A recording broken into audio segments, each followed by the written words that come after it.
World News in 5. Right now. News and developments making headlines around the world in 5 minutes. World News in 5. Here on Radyo Pilipinas World Service.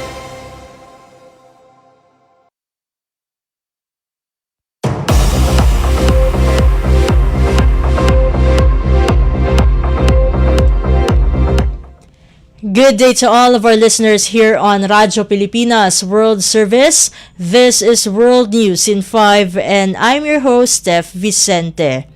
Iran's Atomic Energy Organization says the Bushehr nuclear power plant was targeted again in a new attack earlier. According to BBC News, officials claim the strike is part of ongoing operations linked to the United States and Israel.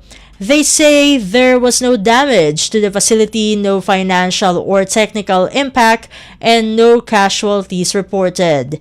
The agency also noted that the same site was hit on March 17, but that earlier incident likewise caused no harm.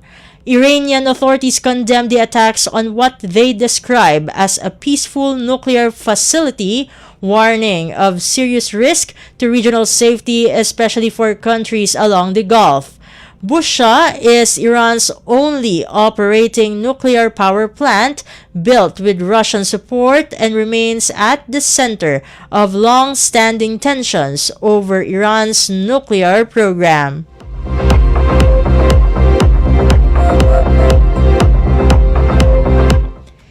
In related stories, United States President Donald Trump struck an optimistic tone during remarks at the Oval Office, emphasizing that the conflict in the Middle East could ultimately be resolved through negotiations.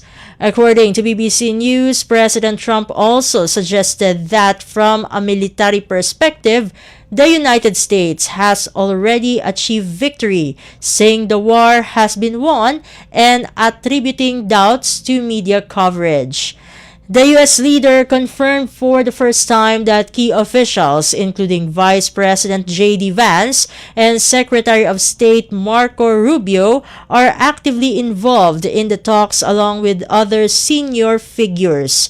However, it remains unclear who exactly they are negotiating with or how far along the discussions have progressed.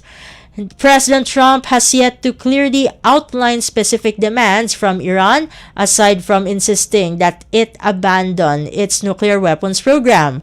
Other possible objectives, such as ending Iran's support for proxy groups or its ballistic missile program, were barely mentioned, and he also did not address Israel's role in any potential agreement.